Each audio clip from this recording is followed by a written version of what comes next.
Abra sua Bíblia no livro de Êxodo, capítulo 3. Nós estamos iniciando a campanha Fogo Purificador. Diga comigo, Fogo Purificador. Vão ser 7 semanas em que o Senhor vai nos ministrar e vai nos abençoar. E nós vamos receber de Deus grandes coisas. E hoje é a primeira mensagem. E vai começar sobre a sarça ardente. E esta campanha vai terminar com as línguas de fogo. Deus tem grandes coisas. Logo no início da Bíblia, o livro de Êxodo, capítulo 3, versículo 2. Apenas um versículo para iniciarmos. E toda a igreja de Cristo diga amém. E apareceu-lhe o anjo do Senhor em uma chama de fogo, no meio de uma sarça, e olhou, e eis que a sarça ardia no fogo, e a sarça não se consumia. Amém? Diga comigo, e a sarça não se consumia. Podeis tomar assento. Como já foi falado, você está na casa do Pai. Sinta-se à vontade. O nosso Deus, o nosso Pai, Ele é abençoador. E Ele tem o melhor para você, o melhor para a sua casa, para a sua família. E Ele tem um plano especial. Nesta primeira semana, nós vamos falar sobre o fogo purificador. E vamos trabalhar o texto de Êxodo e a vida de Moisés e aprender alguns princípios.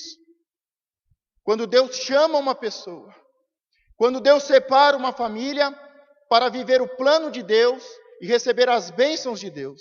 Sair da escravidão, atravessar o deserto e chegar à terra prometida. Nesse versículo nós vemos, e a história conta, e você lendo em casa os primeiros capítulos de Êxodo, fala sobre Moisés, uma criança que nasceu num período difícil, onde o faraó, ele dá um decreto de morte, onde as crianças, os meninos, deveriam ser mortos. Mas por um acaso, por uma proteção, e principalmente pela bênção de Deus, Moisés, ele não é morto. Deus o livra, Deus o guarda, Deus o abençoa, e o faz vencer o espírito da morte, e ele cresce. Mas logo que ele nasce, nos primeiros meses, há um decreto de Faraó para que ele fosse morto. E nós temos que entender que quando somos salvos e começamos a entrar na presença de Deus, e há um plano de Deus para a minha vida, para a minha família, o diabo não fica feliz. E ele libera um decreto de morte. Ele quer que você volte à escravidão e que você não seja nada e que a sua família nunca conquiste nada. Mas da mesma forma que Deus abençoa Moisés, o livra e o guarda do decreto de morte, e o abençoa para que ele pudesse crescer, Deus também tem um decreto de bênção para a sua vida, de paz, de prosperidade, de livramento, de vida e de vida em abundância. Quantos creem? Deus tem feito isso na sua vida? Mesmo você vindo para a presença de Deus e nascendo de novo, debaixo de um plano, de um propósito, e o inimigo querendo destruir a sua vida, mas do outro lado está aquele que é o poder e a autoridade, aquele que libera o decreto e que é eterno, e que te livra, que te guarda e que te abençoa. Sempre o plano de Deus vai prevalecer contra as estratégias do inimigo. O inimigo pode querer destruir a sua vida e destruir a sua família, mas o plano de Deus sempre prevalece e sempre vai vencer. Diga ao inimigo, quer me destruir, mas o plano de Deus vai se cumprir na minha vida. Moisés nasce, e os primeiros meses, ainda como um bebê, ele não podia nem chorar alto, porque se alguém avisasse os guardas que ali havia um menino chorando, ele seria morto pelos guardas de Faraó. Por isso, muitas vezes, imagino eu, que enquanto Moisés ainda pequeno, bebê, a sua mãe fazia de tudo para que ele não chorasse. Acredito eu, por causa do desespero, por causa do medo, e buscando o melhor, para que o seu filho não fosse morto. Acredito que muitas vezes a mãe de Moisés e o pai, nos primeiros dias de vida, nos primeiros momentos, nas primeiras semanas, colocava um pano sobre a boca dele, para que ele não chorasse alto, para que os guardas e ninguém ouvisse o choro daquela criança, porque se ouvissem o choro de uma criança, ele seria morto. E provavelmente os primeiros dias, as primeiras semanas, ele nasce e ele começa a crescer, e é vedado a ele não pode chorar, ele não pode chorar. E nós vivemos em uma sociedade que até hoje diz que é homem não chora. E sufocavam a boca de Moisés, e tampavam a boca de Moisés, porque se ele falasse, se ele chorasse, ele seria morto. Muitas vezes nós, como crianças, ainda pequenos, ainda infantis, ainda como novos cristãos, sentimos este peso. Não podemos falar, porque se nós falarmos, o inimigo pode nos encontrar e nos matar. E Moisés, ele nasce debaixo desse decreto, mas liberto e abençoado por Deus. Ele nasce dentro desse contexto em que ele não pode se expressar, em que ele não pode chorar, porque se encontrarem Moisés, ele será morto. Mas ele cresce.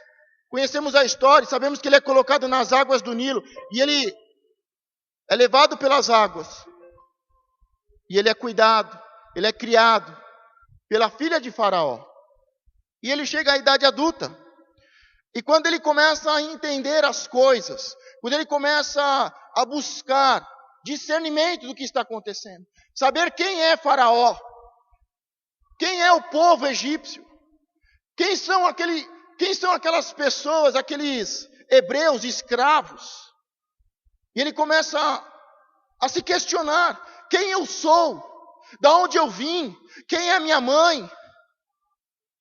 Eu sou egípcio? Eu sou hebreu? E ele tem uma crise de identidade. E agora, nesse momento, ele não só, como no início ele era sufocado, e imagino eu, como falei, por causa da sua mãe e o temor de seu filho ser morto, ele não podia falar, mas agora ele fala, agora ele pergunta, agora ele questiona, como todo jovem, ele quer saber quem eu sou, o que eu estou fazendo aqui nessa terra, qual é o plano que tem para a minha vida, o que vai ser de mim, quem são os meus verdadeiros pais. Diga: na infância, Moisés não pôde falar, não pôde chorar, mas agora na juventude, ele pode chorar, ele pode questionar. Diga: quando eu pergunto, Deus responde. E ele fica sabendo que ele não é filho da filha de Faraó, ele não é da linhagem real, da família de Faraó, ele não é um egípcio, mas ele é um hebreu, e ele fica sabendo que o egípcio, que Faraó, que aquela nação forte e poderosa, domina os hebreus, e os escraviza, e os força a trabalhar e fazer tijolos, e ele é um hebreu, era para ele estar junto com o seu povo, amassando barro, junto com a palha e fazendo tijolos, mas ele está vivendo no palácio. E ele precisa tomar uma decisão. E a Bíblia diz, em Hebreus, o que faz Moisés entrar no livro dos heróis, dos grandes homens da Bíblia. Não foi os sinais que ele fez, não foi ter aberto o mar vermelho, não foi os prodígios e grandes maravilhas que Deus operou por intermédio dele. Mas em Hebreus destaca, e a coisa mais importante que faz Moisés ser um herói da fé, um grande homem, foi ele escolher entre ser filho da filha de Faraó ou se juntar com o seu povo. Pode ter certeza que uma das coisas que fazem a diferença na minha vida e na sua vida é escolher, é tomar uma decisão, é pesquisar e saber: eu sou filho de quem? Eu sou filho da filha de Faraó? Eu sou um egípcio? Eu sou como as pessoas do mundo que dominam, que escravizam, que se aproveitam? Ou eu sou filho de uma hebreia e faço parte do povo hebreu? Você, como criança, muitas vezes chorou, Muitas vezes te foi vedado o direito de chorar. Muitas vezes você sentiu dor como criança. Sentiu dor, sentiu angústia. Alguns até sentiram fome. Foram abandonados e rejeitados.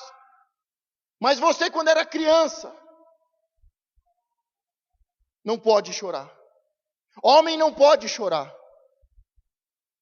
E muitas vezes as próprias pessoas que abusavam, que torturavam, que te rejeitaram, diziam: para de chorar. Você não pode chorar. Quando você chora, você me irrita. Engole esse choro. Você, quando criança, sem saber e ter entendimento do que estava acontecendo na sua família, o que está acontecendo no mundo espiritual, muitas vezes sofreu, muitas vezes foi perseguido, muitas vezes foi torturado, foi abusado, e teve que engolir o choro, e não tinha para quem falar, e não tinha quem te protegesse dos abusos. Mas quando você cresce, a sua identidade começa a florar, você quer saber quem você é, porque essas coisas aconteceram com você, porque essas coisas foram permitidas e aconteceram com você. Você quer saber quem verdadeiramente é o seu pai, quem é a sua mãe. Você verdadeiramente quer saber quem você é e o que você está fazendo aqui nesse mundo. E quando você, agora, um pouco mais crescido, você se pergunta, você questiona, você investiga, as respostas começam a aparecer. Mas o que faz você ser um grande homem, uma grande mulher, e iniciar um grande processo de mudança na sua vida é a decisão que você faz. Moisés poderia ficar no palácio e se aproveitar das riquezas do palácio e de Faraó. Mas ele falou: eu não sou daqui. Eu sou um hebreu. Eu vou viver com o meu povo. Ainda que eu tenha que sofrer, mas eu vou viver com o meu povo. E você pode escolher nessa noite viver com o mundo. Viver com Faraó, com os egípcios, que é o significado de trevas, ignorância, força, abuso, roubos, pecado, maldições. Você pode escolher viver no mundo, como as pessoas do mundo vivem, ou você pode escolher ser um filho de Deus, e ainda que seja perseguido, ainda que seja caluniado, ainda que seja defamado, mas sendo filho de Deus, você tem o direito e você tem o privilégio, e você tem não só a bênção, mas a proteção do Deus Todo-Poderoso. O que você escolhe? Pode ser que você esteja como Moisés, vivendo no mundo, admirado com as riquezas do mundo, admirado com o seu poder, admirado com as suas luxúrias. Mas se você escolher fazer parte do povo de Deus, pode ter certeza que Deus tem um plano para você. Por isso escolhe nessa noite. A decisão mais importante de Moisés foi essa: ou eu vou viver, agora eu sei a verdade, agora eu sei quem eu sou, eu sei quem é este povo, eu sei o que acontece, eu sei qual é o sistema que rege este mundo, esse sistema de domínio, de escravidão, de deuses pagãos, de demônios, e eu sei quem eu sou. Você sabe que Deus te criou, que você é criatura de Deus, feito à imagem e semelhança de Deus, pelas mãos de Deus, e você tem o fôlego, o sopro de Deus, da vida de Deus sobre você. Mas você pode escolher estar no mundo e viver como o mundo vive, as pessoas do mundo vivem, ou você pode escolher ser filho de Deus, criado à imagem e semelhança, ser filho de Deus, adotivo, ser filho de Deus, herdeiro, ser filho de Deus e ter a sua bênção e a sua paz, a sua prosperidade. Escolhe o que você quer. Moisés, depois da infância, depois da sua juventude, ele agora um homem formado e maduro, ele toma uma decisão. Mas em meio a essa decisão, ele faz algo errado. Ele quer fazer as coisas do seu jeito. Ele quer fazer as coisas da forma que ele acha melhor. E ele vê um egípcio chicoteando um hebreu, para que o hebreu trabalhasse mais. E ele se envolve naquela discussão, e ele vai proteger o seu irmão, o hebreu. Mas com isso, com essa briga, ele acaba matando um egípcio e foge. Diga todas as vezes que eu quero fazer do meu jeito, pessoas morrem. Porque Deus te criou, e Ele te colocou nesse mundo, como filho dele, para viver um plano e um propósito. Mas a partir do momento que nós queremos viver do nosso jeito, e fazer as coisas do nosso jeito, e com a força do nosso braço, nós matamos pessoas. Pode ser que você, como um homem, como uma mulher, muitas vezes quis cuidar da sua casa do jeito que você acha melhor. Educar os seus filhos do jeito que você acha melhor. Com a força do seu braço, com violência. Mas toda vez que nós fazemos as coisas fora da palavra de Deus, causamos morte. E Moisés agora, tomado uma decisão, como um homem maduro, ele não aceita aquela injustiça, mas ele faz as coisas do seu jeito. E quando eu faço as coisas do meu jeito, eu causo prejuízos, eu causo destruição e morte. E ele mata uma pessoa e foge.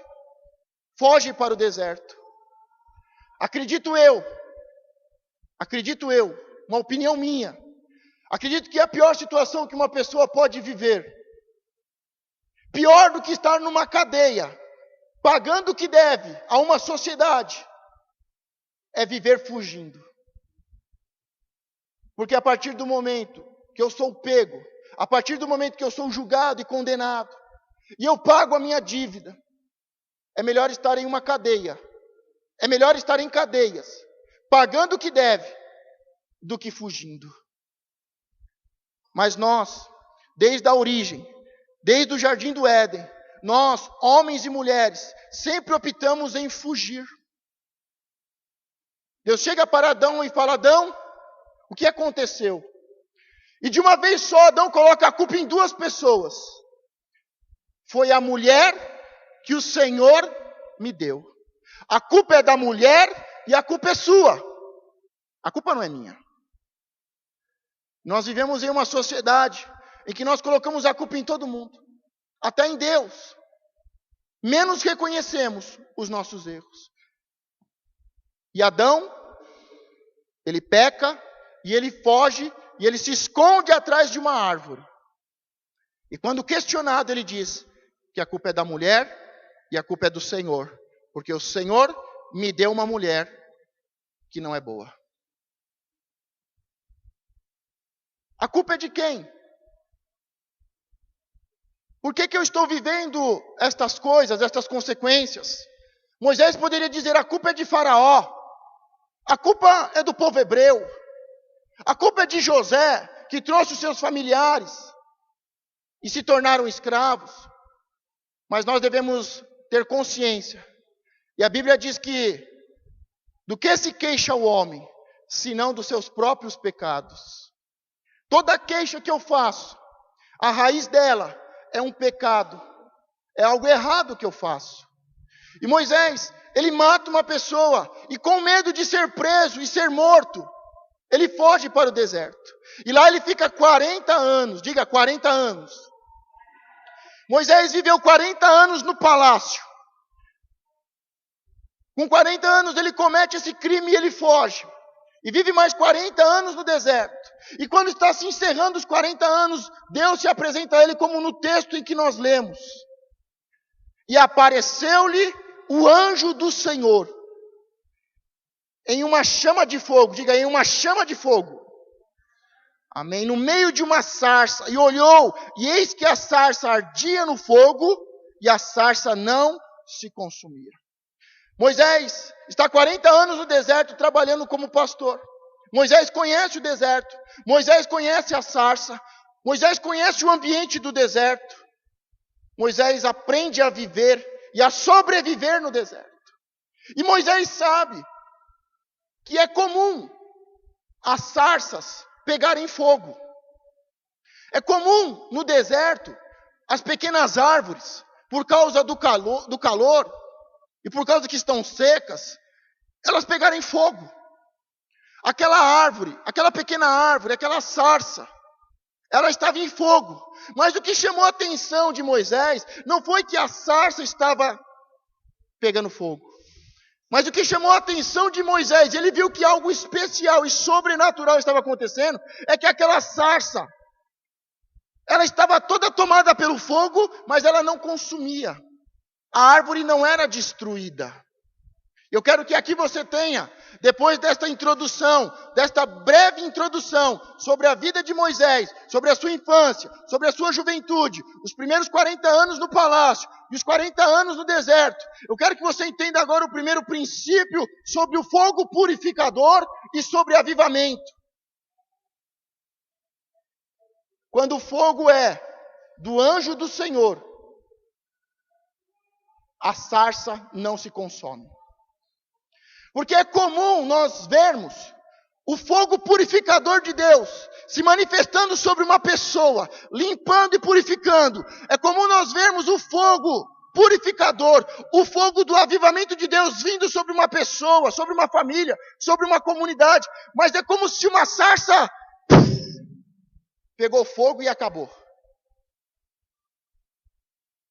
Está tendo um avivamento em tal lugar. O mês que vem você vai e não tem mais fogo. Porque não é o fogo do anjo do Senhor. É alma. É fogo que consome. É fogo que consome a palha. Por isso nós vamos ter 7 semanas de fogo purificador. E quando falamos de fogo purificador, o fogo vem e limpa e purifica para que fique a obra de Deus. A obra de Deus limpa, pura. E só a obra de Deus. Porque a obra de Deus não é feita de palha. A obra de Deus não é feita com madeiras. Não é com algo que se consome e se destrói. Mas quando vem o fogo purificador, ele vem e torna uma pessoa, uma família, vem e torna uma igreja ainda mais limpa, mais pura, mais santa, mais ardente pelo fogo e pelo amor de Deus. Por vidas, por salvação, por restituição de famílias. Quando começa um fogo de avivamento, onde muitas pessoas começam a ser salvas e famílias a ser restituídas, é porque é o fogo do anjo do Senhor. Muitas pessoas são chamadas de fogo de palha. Quantas pessoas chegam para o pastor e para a pastora e falam: pastor, este ano vai, hein, pastor? Pastor, este ano, ó, pode deixar que eu vou fazer. Pastor, esse projeto aqui, ó, eu vou fazer. Pastor, pode deixar isso comigo. Mas elas estão tomadas por um fogo humano, por uma paixão carnal, por interesses, por propósitos humanos e muitas vezes malignos. Porque quando é o fogo do Senhor, este fogo que está sobre a sarça, diga: este fogo que está sobre mim. Diga de novo: este fogo que está sobre mim. Este fogo que vai vir sobre mim. Este fogo que vai ser aumentado e alimentado sobre mim. Não se apaga. Sabe por que depois de mais de 12 anos que eu voltei para a igreja, nunca mais eu saí? Sabe por que depois de 12 anos, muitas lutas, muitas perseguições, muitas calúnias, muitas mentiras, mas sabe por que depois desses 12 anos, eu nunca saí da igreja? Sabe por que eu estou aqui e de pé para a honra e glória do Senhor? Porque há um fogo que não se apaga.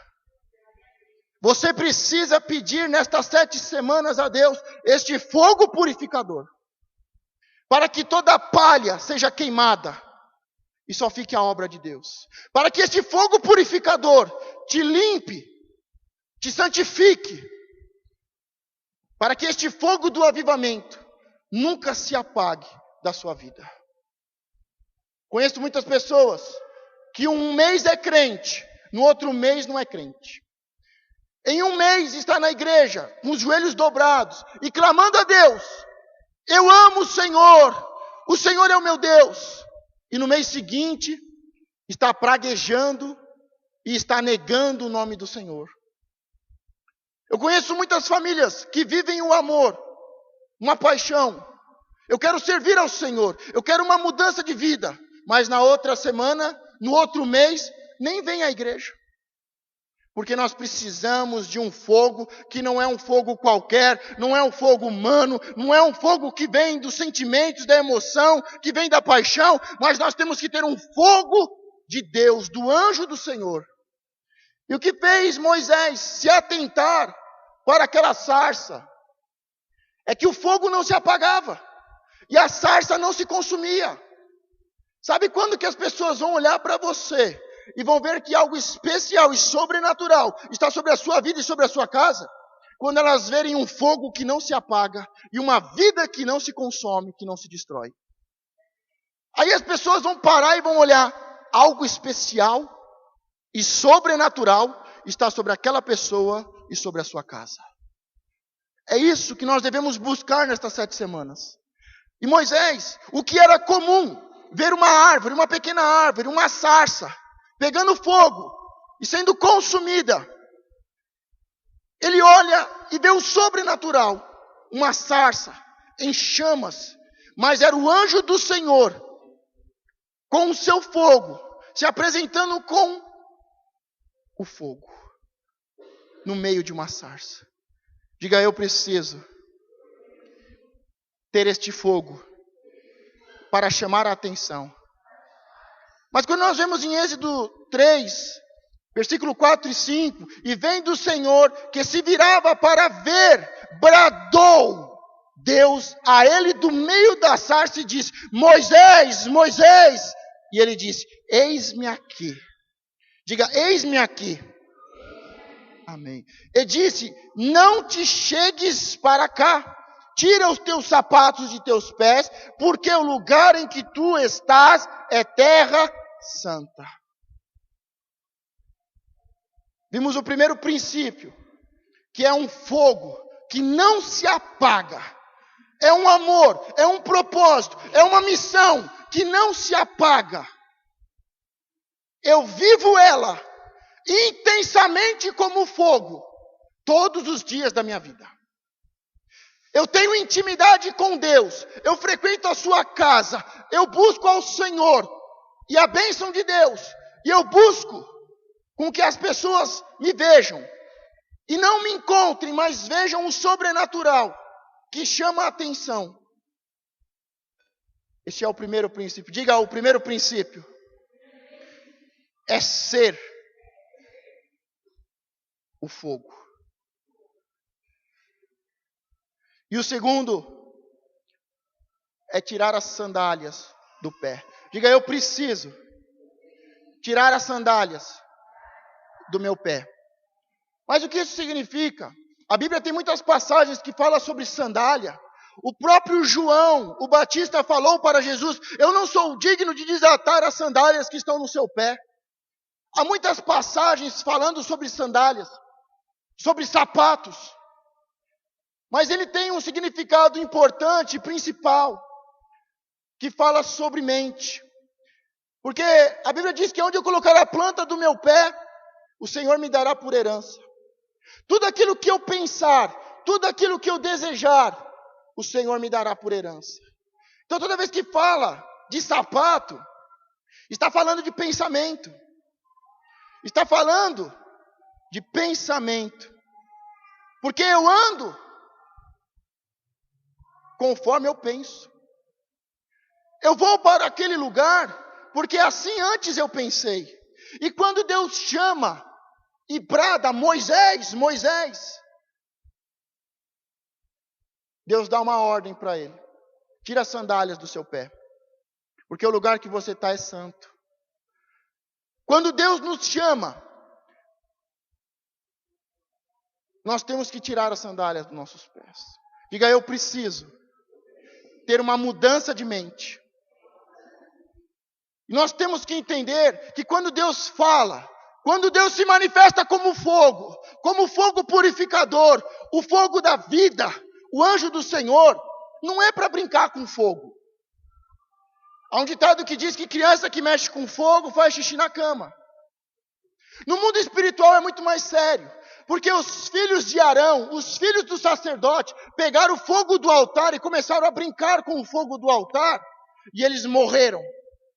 No mundo espiritual, quando eu brinco com fogo, e eu sei que fogo é o anjo do Senhor. Quando eu brinco com fogo, quando eu brinco com as coisas de Deus, eu não faço xixi na cama. Mas eu morro. Os filhos de Arão brincaram com o fogo do altar e morreram. Deus os matou e os consumiu. Morreram. Diga para a pessoa que está do seu lado, não brinque com as coisas de Deus.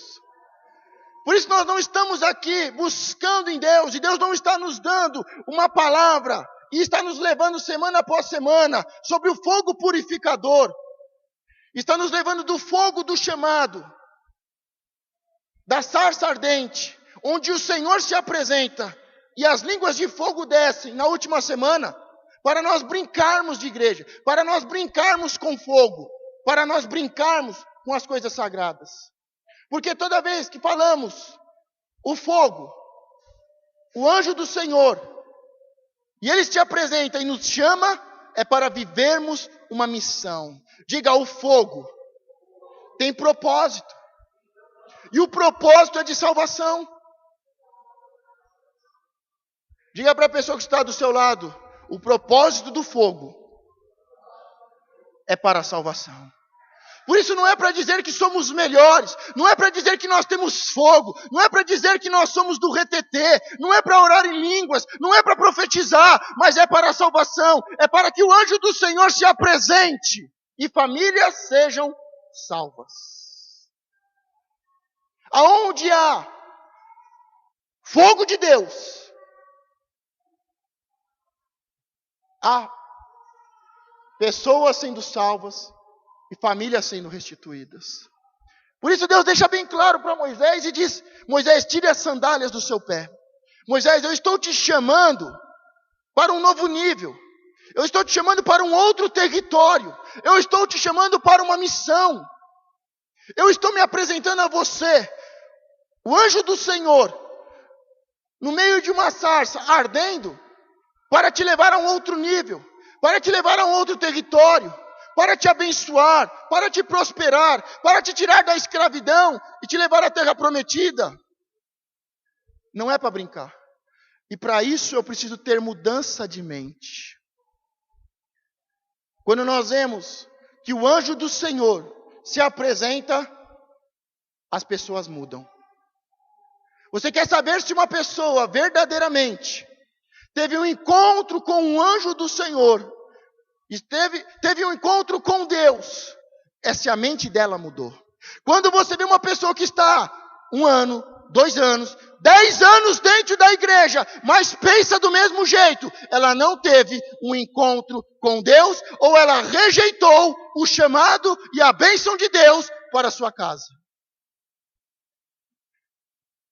O que tem acontecido com você?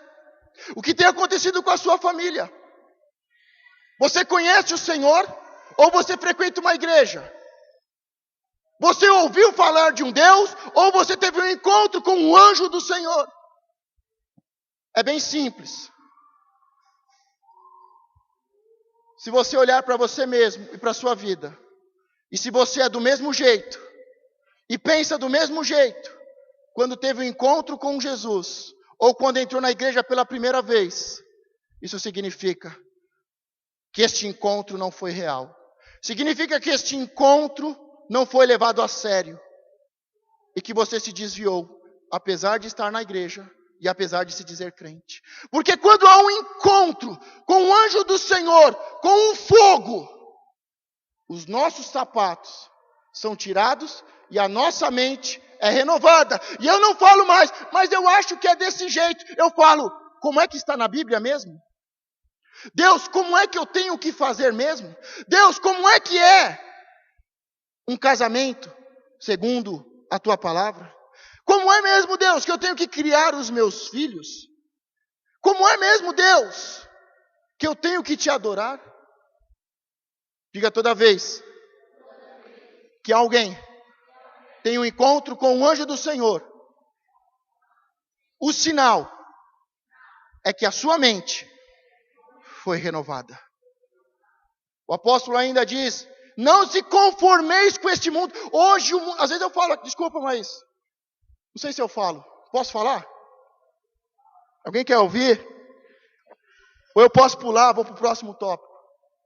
Porque quando eu falo aqui, olha, sua família foi destruída pelo Facebook. Olha, você está aí por causa desse jeito. O seu casamento, a sua vida financeira. Você acha que é com você? Você acha que eu estou tentando te atacar? Você acha que é pessoal? Mas o mundo está desse jeito. Todas as pessoas que estão se divorciando hoje, uma rede social está por detrás. Quando eu falo que o casamento está se desmoronando, é porque não está baseado na palavra. Não está baseado nos princípios. Por que os filhos estão sendo roubados? Porque não está conforme a palavra. Já começou errado. Mas eu gosto, como o apóstolo Gerson diz, não importa como você começou, mas importa como você vai terminar. Se você teve um encontro com o Senhor, a sua família vai mudar. Se você teve um encontro com o Senhor, as suas finanças vão mudar. Se você teve um encontro com o Senhor, os seus filhos vão mudar. Mas há pessoas, o diabo adora falar que é isso. O diabo adora falar: o pastor está nervoso hoje. O pastor não gosta de você não. O pastor está falando para você. Ele está te perseguindo. Não, meu irmão. Hoje o mundo está assim. Hoje os casamentos estão se separando. Os casais estão se destruindo. Os casais usam as redes sociais. Os filhos estão perdidos. Não há respeito, não há temor. Não há força moral dos pais. Não temos educação, não temos saúde. A miséria impera dentro da igreja. Mas não é com você. Falsas doutrinas. Quem me conhece sabe, 10 anos eu ministro sobre falsas doutrinas, sobre a unção profética, que se levanta contra o espírito de Jezabel. Então não é contra você, mas é contra esta forma, é contra as pessoas que se conformam com o mundo. Não, hoje separar é normal, hoje criar os filhos assim é normal, ir para a igreja sem os filhos é normal. Então é contra este mundo. A forma, não vos conformeis com este mundo, mas renovai a sua mente. Diga: eu quero uma mudança de mente. Então o segundo princípio é esse. O primeiro, diga, é ter um encontro com o anjo do Senhor, com o fogo. O segundo princípio é tirar as sandálias. Você não vai conseguir andar com Deus pensando como você pensava antes. Você não vai conseguir andar com Deus e ter as bênçãos de Deus. Você não vai conseguir sair da escravidão e ir para a terra da promessa. Você não vai alcançar os seus sonhos se você não pensar como Deus pensa. Uma mudança de mente. Em Êxodo 4, versículo 1 e 5. Do 1 ao 5, versículo 4, capítulo 4 de Êxodo, versículo do 1 ao 5. Então respondeu Moisés e disse: mas eis que me não crerão, nem ouvirão a minha voz, porque dirão: o Senhor não te apareceu. E o Senhor disse-lhe: que é isto na tua mão? E ele disse: uma vara. Diga: uma vara. E ele disse: lança na terra. Ele a lançou na terra e tornou-se em cobra, e Moisés fugiu dela. Então disse o Senhor a Moisés: estende a mão e pega-lhe pela cauda. E estendeu a mão e pegou-lhe pela cauda e tornou-se em vara na sua mão, para que creiam que para ti apareceu o Senhor, o Deus de seus pais, o Deus de Abraão, o Deus de Isaque, o Deus de Jacó. Diga: o Senhor colocará na minha vida sinais, milagres, prodígios e maravilhas. Toda pessoa em que o Senhor se apresenta e se manifesta como anjo do Senhor, o fogo, e esta pessoa obedece e tira as sandálias do seu pé para viver de uma nova forma, e viver como Deus quer, a terceira coisa que acontece na vida dessa pessoa são os sinais. Todo mundo está se separando, mas eu não vou me divorciar. Todos os filhos estão perdidos, mas os meus filhos não vão se perder. O mundo está em crise, mas eu estou em Cristo. Diga todos, sem exceção, que tiveram um encontro com o anjo do Senhor e viram o fogo e obedeceram e tiveram uma mudança de mente, possuem sinais. Então Moisés, ele está, tudo bem, Deus, tudo bem, mas pensa comigo, Deus, pensa comigo. Eu sou Moisés, eu nasci, queriam me matar. A minha mãe me coloca nas águas do Nilo, e as águas me levam ao palácio, e eu sou criado, e fiquei 40 anos no palácio, sendo criado pela filha de Faraó. Depois de 40 anos, eu cometo um crime, eu mato uma pessoa. Não foi um roubo, não foi uma coisa, ele matou uma pessoa, e ele foge. E Moisés está dizendo, Deus, pensa no meu lugar. Se coloque no meu lugar, Deus. Eu sou Moisés. Já tentaram me matar. Quando eu nasci. Eu fiquei 40 anos no palácio. E eu matei uma pessoa.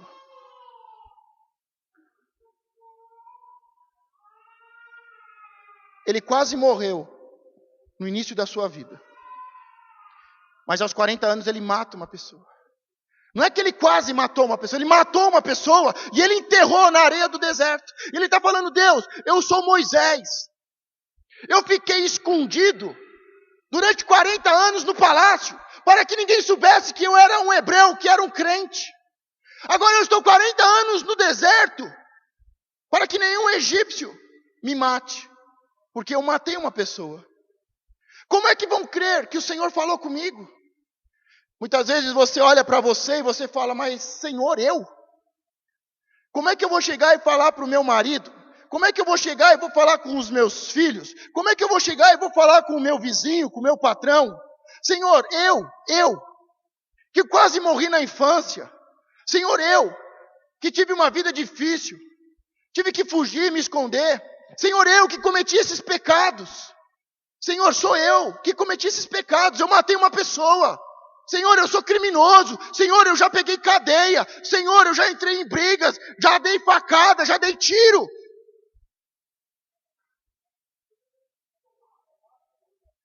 O Senhor sabe o que aconteceu. O Senhor sabe o que você fez. O Senhor sabe dos pecados que você fugiu e das penas que você cumpriu. Mas Moisés diz, Senhor, não vão crer em mim, Senhor. E Deus fala, o que você tem na sua mão? E ele fala, uma vara. Todos nós, no mundo espiritual, temos uma vara. O importante desta vara é que ela dê flores, que ela dê frutos. Todos nós temos um nível de liderança. E a nossa liderança, ainda que seja só sobre os meus filhos, ainda que seja no trabalho, sobre uma equipe, ainda que seja uma liderança sobre muitos amigos, todos nós temos um cajado. Todos nós temos uma liderança. Todos nós exercemos uma influência sobre as pessoas. No mundo espiritual, todos nós temos um cajado. Quando Davi vai subir contra Golias, o que me chama a atenção não é as pedras, mas o texto diz que Davi subiu com um cajado na mão. Com uma liderança, com uma autoridade dada por Deus. Você tem um cajado na sua mão. Você tem uma autoridade dada por Deus.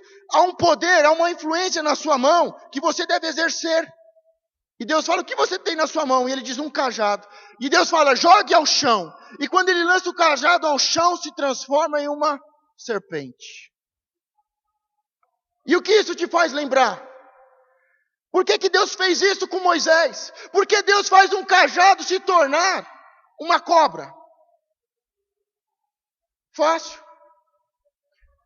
Quando se fala de cobra, de serpente, lembramos de Gênesis, o princípio, e a serpente que enganou a mulher e que enganou o homem. Quando falamos de cobra, de serpente, lembramos do Egito, porque o símbolo do Egito era a serpente. Na própria testa das autoridades, das mulheres, havia uma cobra em sua testa. Era o símbolo do pecado.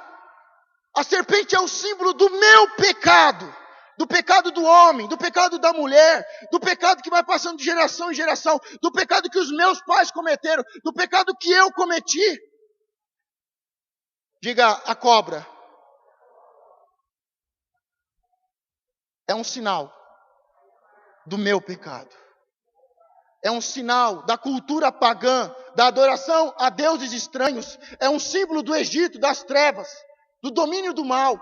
E quando ele joga, o cajado se transforma em uma cobra. E ele foge. Diga para a pessoa que está do seu lado, não fuja mais. Diga para a pessoa que está do outro lado, não fuja mais. Agora diga para ela, não diga também que foi a sua mulher e Deus o culpado. Não diga mais que a culpa é do seu filho, do seu marido. Não diga mais que a culpa é do seu esposo, que a culpa é de Deus, que a culpa é do pastor. Ele joga o cajado e se transforma em uma serpente, em uma cobra. E ele começa a fugir. Pare de fugir do seu pecado. Pare de fugir do seu passado.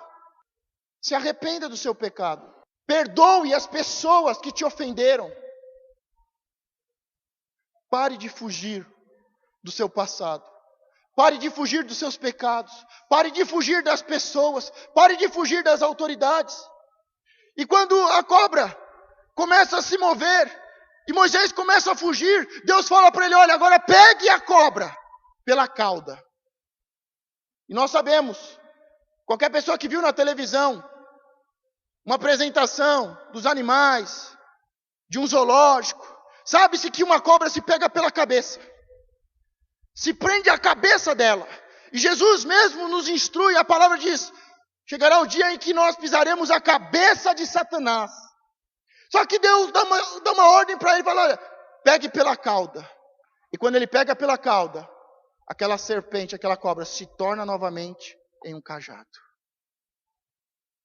Muitas vezes achamos que o nosso passado, que o nosso pecado, quando nos levantamos contra o nosso pecado, contra a nossa história, e a nossa história é uma história de pecado, de serpentes, de escorpiões, e quando nos colocamos contra este pecado, nós temos medo, nós queremos fugir, mas Deus fala, pegue pela cauda. E quando ele pega pela cauda, se torna novamente um cajado. Pare de fugir, pare de se esconder. Peça perdão a Deus. Peça perdão para o seu esposo, para a sua esposa. Peça perdão para os seus filhos. Peça perdão para o seu pastor. Peça perdão para Deus. Perdoe as pessoas que te ofenderam. Perdoe as pessoas que mentiram ao seu respeito, que te caluniaram, que te prejudicaram. Pegue a cobra. Pegue o seu passado pela cauda. Não tenha medo. E Deus fala, este é o sinal que eu te dou, que eu falei com você. Você quer outro sinal? Que uma pessoa teve um encontro com Deus?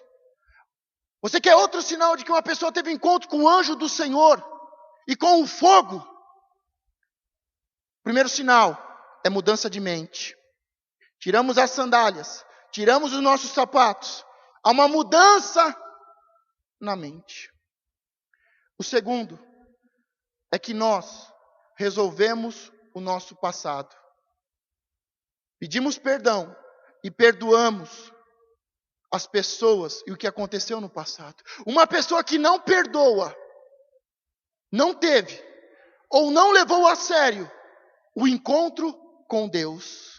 Não teve mudança de mente. Porque o próprio Jesus diz, da mesma forma que você perdoa, eu vou te perdoar. Se você não perdoa o seu irmão, Deus não me perdoa. Diga, se eu não perdoar Deus não me perdoa. E Moisés, ele vê uma sarça ardente, que não se consumia. Era o anjo do Senhor, o fogo. E ele se vira, e o anjo do Senhor diz: tire as suas sandálias, mude de mente. Para de pensar como um egípcio. Para de pensar como uma pessoa que vive nesse mundo. Pare de pensar como as pessoas pensam e viver como as pessoas vivem. Pense como eu penso. Pense como a minha palavra te ordena. E o sinal, não só para você, mas para todos, é que você perdoa. É que você resolve o seu passado e a sua história. Não fique preso no seu passado. Não fique preso com as coisas do passado. Não fique preso às mágoas. Não fique preso aos ressentimentos, às frustrações, ao ódio. Eu não perdoo. Não fique preso a essas coisas. Tem pessoas que dizem assim: pastor, eu perdoo, mas eu não esqueço. Tudo bem, mas a Bíblia diz que Deus perdoa e esquece os seus pecados. Se Deus perdoa os seus pecados e esquece, então tem coisas que nós temos que perdoar e esquecer. Por isso estamos no ano de José, 2015, o ano da paternidade espiritual, Manassés e Efraim. Deus me fez esquecer. Então Deus pode te fazer esquecer. Por isso, deixe para trás. Porque se você não deixa o seu passado, quando você vai para o futuro, lá no futuro você se encontra com o seu passado. Mas Moisés, ele pega a serpente pela cauda. Em Êxodo 4, do 6 ao 7. E disse-lhe mais o Senhor. Diga: o Senhor tem mais para me dizer. E disse-lhe mais o Senhor: mete agora a mão no peito. E tirando-a, eis que a sua mão estava leprosa, branca como a neve. E disse-lhe: torna a meter a mão no teu peito. E tornando a meter a mão no peito, depois tirou do peito, e eis que se tornara como a sua outra carne. Quando Moisés vê uma sarça ardendo, e essa sarça ardendo é o anjo do Senhor, é o fogo de Deus. Deus chama ele. Deus pede para ele tirar as sandálias, uma mudança de mente. Não pode mais viver como um egípcio e nem como um hebreu, mas tem que viver como um filho de Deus, fazer parte do reino de Deus. E ele tira as sandálias. E Deus fala que vai enviá-lo para libertar o seu povo, para abençoar o seu povo, salvar a sua família, restituir as famílias, tirá-los da escravidão e levá-los à terra prometida. E ele fala: mas Senhor, como vão crer em mim? Olha a minha história, olha quem eu sou. Eu sou mal visto pelos hebreus porque eu fiquei 40 anos comendo e vivendo do melhor no Egito. E agora o Egito me vê com maus olhos porque eu matei um soldado egípcio. Nem os hebreus gostam de mim e nem os egípcios gostam de mim. Ninguém vai crer no que eu falo. Mas Deus fala para ele, e lhe dá um sinal, lhe dá poder e autoridade. Não é um cajado, não é uma autoridade qualquer, natural. Deus transforma a autoridade, a influência dele, em uma autoridade sobrenatural. Para vencer o passado, para se libertar do passado, para sair da escravidão e levar o povo à libertação. Mas, em seguida, Deus fala para ele: olha, agora, eu tenho mais para te dizer. E Deus fala: coloque a sua mão sobre o seu peito. E ele coloca a sua mão debaixo das suas vestes. E quando ele tira a sua mão está leprosa. Diga: a mão leprosa. Nós temos falado, Deus tem ministrado sobre lepra, sobre limpeza, sobre quebra de maldições, sobre quebra de maldições na área financeira. Deus está mostrando para Moisés que o seu corpo está tudo bem. Você pode, olha para a pessoa que está do seu lado. Banho tomado, maquiado, perfume, bem vestido. Mas Deus está mostrando para ele: Moisés, não olhe a aparência, Moisés. Moisés, eu não só conheço a sua história, mas eu sei como você está por dentro. Diga para a pessoa que está do seu lado: Deus sabe como você está por dentro. Deus sabe como está o seu coração. E agora, Deus está tratando com o interior de Moisés. Diga, Deus está tratando comigo. Deus está mostrando para Moisés: Moisés, você é um homem formado, você é um homem forte, você comeu e viveu do melhor, você cresceu no palácio, você tem conhecimento, você tem informação, você é um homem treinado, mas eu sei como é que está aqui dentro. Deus está falando: não adianta você fingir, não adianta você querer me enganar, Moisés. Moisés, eu tenho algo para te mostrar, Moisés, porque eu acho que nem você está percebendo, Moisés. Moisés, coloque a sua mão. Tira. E a mão está leprosa. E Deus está mostrando para Moisés: Moisés, você está doente. Moisés, por dentro, você está podre. Você está maldito, você está leproso. Moisés, quando tira a mão, ele se assusta, porque a sua mão está branca como a neve, está leprosa, está podre, maldita. E quando Deus fala para ele colocar e tirar de novo, a sua mão está restituída. Deus está curando você. Mais importante do que curar o seu corpo, mais importante do que as aparências, Deus está tocando no seu coração nessa noite. Deus está tocando na sua alma, as muitas dores que você passou, como Moisés passou, logo na infância quase morreu, quase foi morto, as dificuldades, ser abandonado num rio.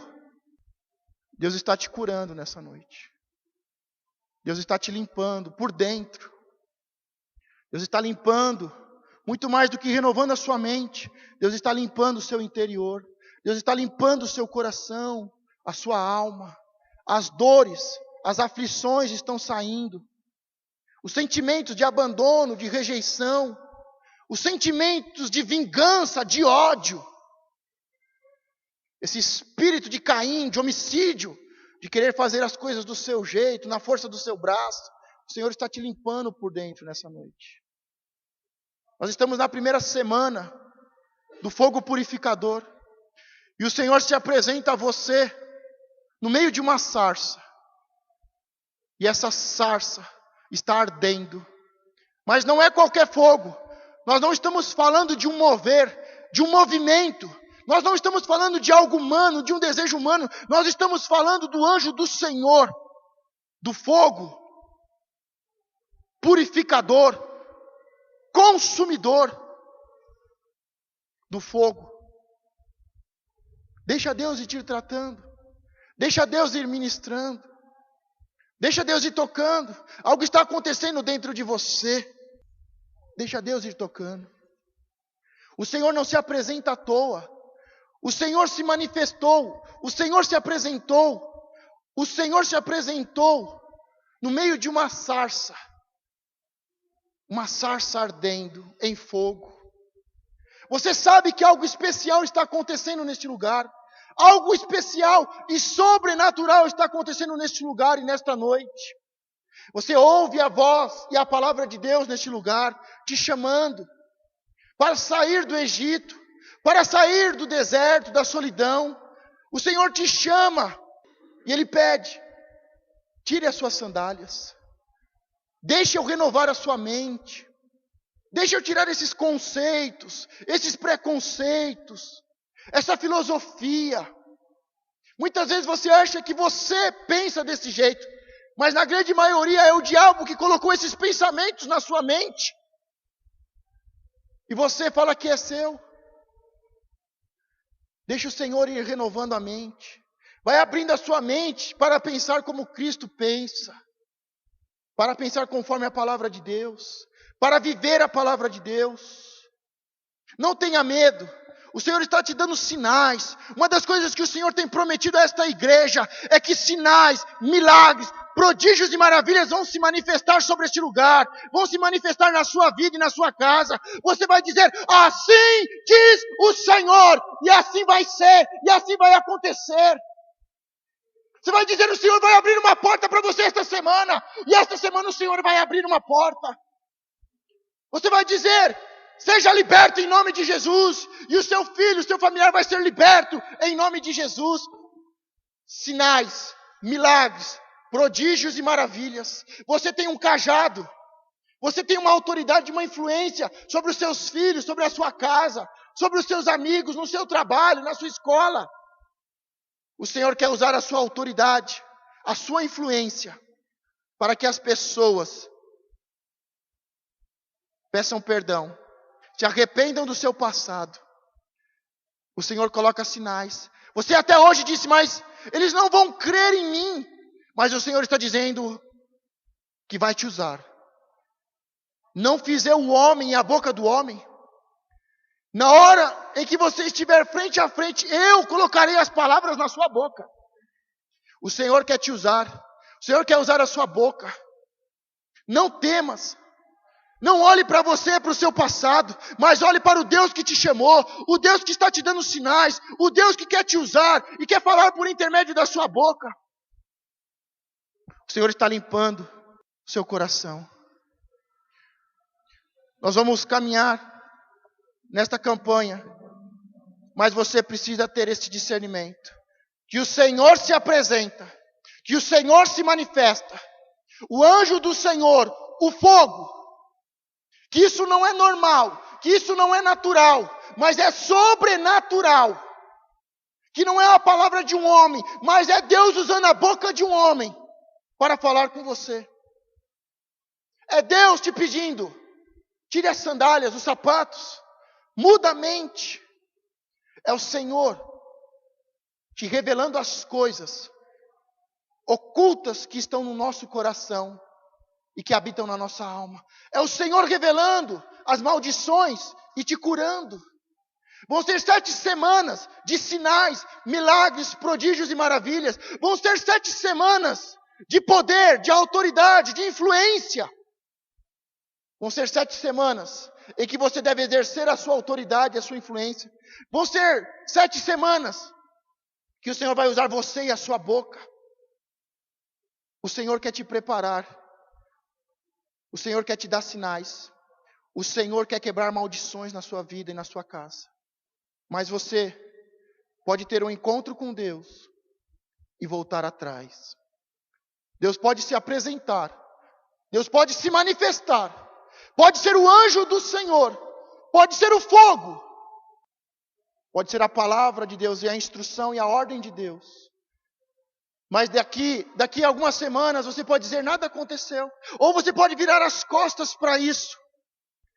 Essa decisão é sua. O que eu quero te garantir é que nós não estamos aqui brincando de sermos pastores. Nós não estamos aqui brincando de igreja.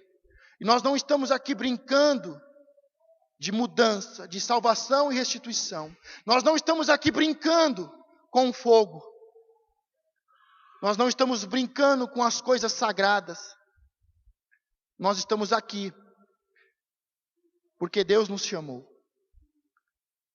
Nós estamos aqui para viver a palavra de Deus, para ter mudança de mente, para manifestar sinais, milagres, prodígios e maravilhas, para vencer o medo, o passado e avançar e ser usado por Deus para falar, para chamar, para ministrar e abençoar as famílias. Nós estamos aqui para sermos tratados, libertos e curados. Mas isso vai depender do tanto que você quer e do tanto que nós buscamos. Que nestas 7 semanas você possa buscar o Senhor como você nunca buscou antes. Que você possa fazer esta campanha e não faltar nenhum dia. Que você possa fazer o plano de leitura. Que você possa se envolver no projeto Obed-Edom. Que você faça esta campanha. Busque sabedoria e inteligência. Como você nunca fez antes. Como você nunca buscou ao Senhor. Que você abra o seu coração como você nunca abriu. Que você obedeça como nunca obedeceu. Porque o Senhor quer fazer grandes coisas.